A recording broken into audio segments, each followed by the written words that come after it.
हम कायर नहीं, खुले आम दहाड़ कर जंग का आगाज करते हैं और शेर ही जंगल पर राज करते हैं। यमन के हुतियों के नए नए हथियारों ने दुनिया की सबसे बड़ी सुपर पावर ताकतों को पूरी तरह से टेंशन में डाल रखा है। जो देश रेड सी के सहारे इजराइल से अपनी दोस्ती निभाना चाहते थे, इजराइल तक अपने वेपन्स और दूसरे गुड्स भेजना चाहते थे, वो अब इजराइल के साथ साथ हुतियों का निशाना बन रहे हैं। यमन के हुती विद्रोहियों की एंटी बैलिस्टिक मिसाइलों ने तो पहले ही रेड सी में दुश्मनों की नींद उड़ाकर रखी थी, और अब तो एक ऐसा खास ड्रोन, एक ऐसी खास तकनीक हुतियों ने रेड सी में उतार दी है, जिसे देखने के बाद खुद अमेरिका की नेवी के बड़े बड़े अफसर ये कहने पर मजबूर हो चुके हैं कि हुतियों के वेसल्स हमारी सबसे बड़ी परेशानी बन सकते हैं। यमन के हुती विद्रोहियों का ये हथियार इतना घातक है कि अमेरिका के पास तक इसका कोई तोड़ नहीं है। अमेरिका ने खुद कबूल किया है कि हुतीस के अनमैन्ड सरफेस व्हीकल यानी कि USV अमेरिका की नेवी के लिए एक बुरा सपना बन गए हैं, जो उसे कभी भी पास आकर डरा देते हैं। हुतियों के समुद्री ड्रोन बहुत ही तेज स्पीड से चलते हैं और न सिर्फ चलते हैं बल्कि घातक बमों से लैस भी होते हैं। अमेरिका की नेवी से कुछ ऐसी रिएक्शन निकलकर सामने आ रही है जो साफ साफ कलई खोल दे रही है कि US नेवी 100% बुलेट प्रूफ नहीं है। यमन के इन नेवल वेजल्स के अटैक से इन ड्रोन को खुद यमन ही तैयार करता है, खुद हुती ही बनाते हैं, लेकिन जो इनके अंदर सेंसर और कमांड देने वाली चिप लगी होती है उसे ईरान देता है। इन्हें आत्मघाती ड्रोन भी कहा जाता है क्योंकि ये एक बार लॉन्च होने के बाद वापस नहीं लौटते। इनका एक ही मकसद है कि टारगेट को डिटेक्ट करके उनसे टकरा जाना, और जो एक्सप्लोसिव जो बम इन पर रखे होते हैं वो ब्लास्ट हो जाते हैं, जिससे बड़े बड़े जहाज तक डगमगाने लगते हैं। यमन के हुती विद्रोहियों ने इन ड्रोन के आने से अपने हमले रेड सी में और ज्यादा तेज कर दिए हैं, और जो हुती संगठन के लीडर हैं, उन्होंने एक बहुत ही बड़ी चेतावनी पूरे यूरोपीय यूनियन को दे डाली है।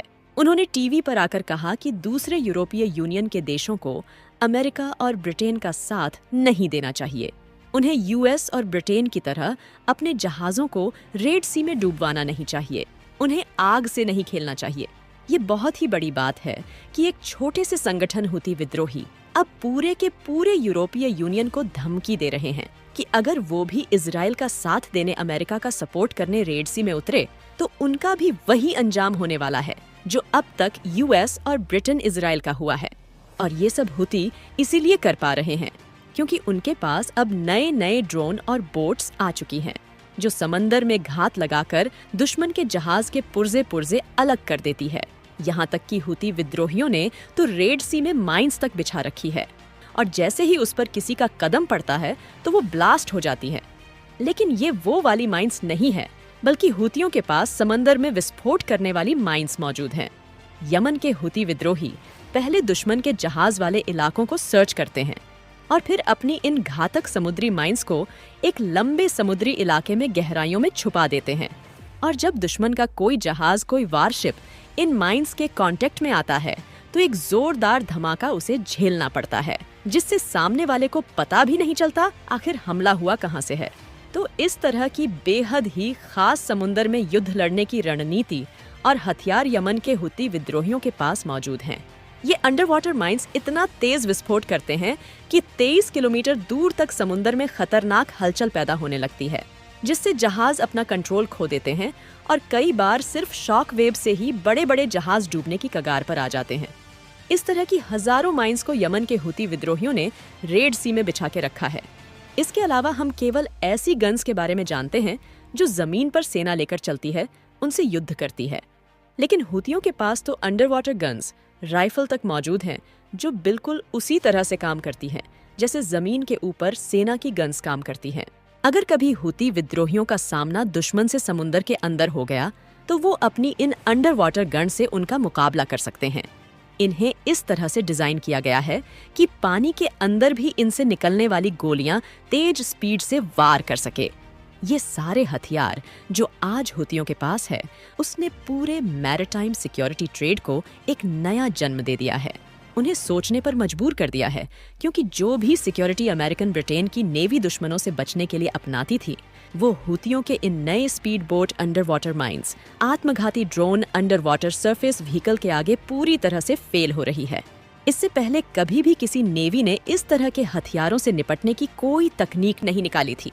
कभी किसी नेवी ने नहीं सोचा था कि भला समुंदर में इस तरह के हथियार हो सकते हैं, और हो भी सकते हैं तो उनसे बचा कैसे जाए।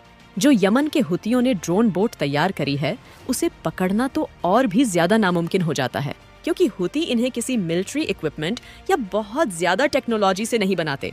हुती इन्हें केवल एक नॉर्मल लकड़ी की बोट से या छोटी मोटी फिशिंग के लिए इस्तेमाल होने वाली बोट से मिला जुला कर बनाते हैं। आप यूं कह लें कि हुतियों का ये एक तरह का ऐसा जुगाड़ बोट है जिसमें कोई मेटल या मिलिट्री डिटेक्ट का इक्विपमेंट लगा ही नहीं होता। हुती केवल इन पर एक्सप्लोसिव रख देते हैं जो सीधा जाकर बड़े बड़े वारशिप से टकरा जाती है और उन्हें भारी नुकसान होता है। देखने में बिल्कुल एक नॉर्मल बोट की तरह ये नजर आती है, इसीलिए सामने वाला दुश्मन यही सोचने लगता है कि ये तो एक नॉर्मल फिशिंग बोट है, लेकिन असल में ये हुतियों द्वारा तैयार की गई एक खास तरह की बहुत ही घातक हथियार है। एक तरफ समुंदर के नीचे माइंस, दूसरी तरफ बेहद अनकंडीशनल वेपन्स। हुतियों की USV drone, special high speed boat और अंडर वाटर खास तरह की गन्स, ये सारे हथियार अब अमेरिका की नेवी के लिए एक बहुत बड़ी टेंशन बनते जा रहे हैं। इसके बारे में किसी ने कभी नहीं सोचा था। भला हुतियों के पास भी इस तरह के डेडली वेपन्स समुंदर में इस्तेमाल करने के लिए मौजूद हो सकते हैं, और यही कारण है कि अब तक भी अमेरिका और ब्रिटेन एक साथ मिलकर भी रेड सी में हुतियों को हरा नहीं पाए। हराने की तो छोड़िए, उनसे मुकाबला तक नहीं कर पाए, क्योंकि अब तक हुतियों ने अमेरिका और ब्रिटेन का बहुत ज्यादा नुकसान किया है।